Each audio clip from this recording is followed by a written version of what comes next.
Je m'appelle donc Erwan Brien, je suis agriculteur sur Saint-Marc-de-Coutais, donc exploitant vaches allaitantes, 230 hectares de surface, dont 130 hectares de marais, dont une bonne partie ici où nous trouvons dans les marais du lac de Grandlieu.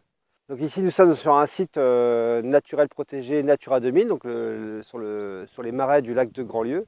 Le lac de Grandlieu est donc le plus grand lac de plaine d'Europe. Les 130 hectares sont exploités de deux manières, donc par la fauche, donc sur une 50-60 hectares. Et l'autre manière d'exploiter les marais, ce sont le pâturage. Donc ici, je mets à peu près 120-130 bêtes sur la période d'été.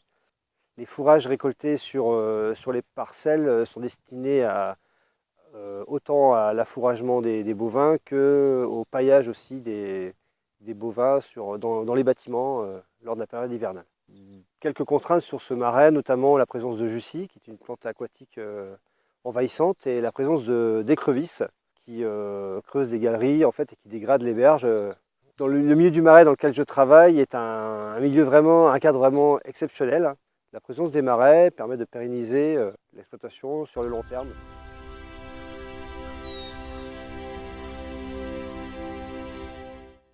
J'ai une exploitation de 150 hectares à peu près dans le marais. Il faut savoir que nous, notre marais, il y a deux sortes de marais. Il y a les marais prairies naturelles et puis les marais polders. Donc, dans ces polders, on y cultive, on fait des cultures, blé, févrole, maïs, qui servent à l'alimentation des animaux, puis la paille. Donc, dans le marais, c'est des prairies naturelles. Le gros avantage d'une prairie naturelle, c'est qu'on a de l'herbe riche au printemps. Et puis en été, par contre, elle grille, c'est tout grillé, mais c'est pas grave. Dès septembre, dès octobre, dès qu'il pleut, l'herbe repousse. Ce qui fait qu'on a un autre pâturage qui revient derrière. Il y a une zone de marais qui est alimentée par l'eau douce, c'est de l'eau douce qui vient de la Loire. Et une zone de marais, la plus grande partie de notre marais est alimentée par l'eau salée. Aujourd'hui, il faut essayer d'être plus autonome possible dans une exploitation agricole. Donc le marais permet de ne pas avoir trop de travaux à faire dans les champs, ce qui fait que ça coûte beaucoup moins cher à mettre en place que mettre en place des raies gras ou des maïs. Le système de prairie naturelle, aujourd'hui, il a sa place, parce que c'est une herbe quand même qui est riche en protéines. On n'a pas besoin d'aller chercher la protéine très loin, c'est un atout. Moi, je suis plus éleveur, mais dans le marais, il faut être plus éleveur que cultivateur.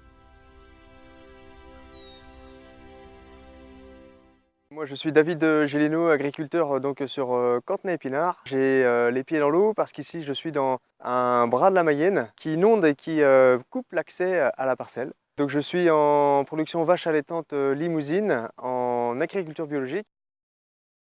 À cette période de l'année, j'ai déjà mis à l'herbe au 1er février une partie des animaux en pâturage tournant dans l'île. Et voilà, l'eau monte, et bien ça n'empêche pas de maintenir les animaux au pâturage, parce que voilà, dans les basses vallées, on a une quantité d'herbe relativement importante. Et ensuite, dans l'année, vient un deuxième pâturage qu'on appelle le regain au mois de septembre et octobre.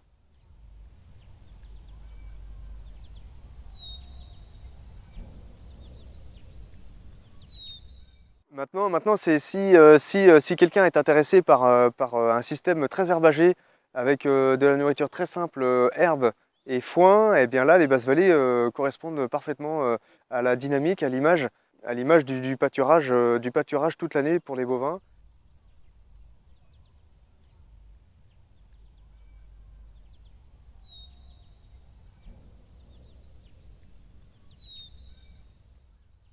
Moi ici, ce qui m'a toujours le plus intéressé, c'était dans un périmètre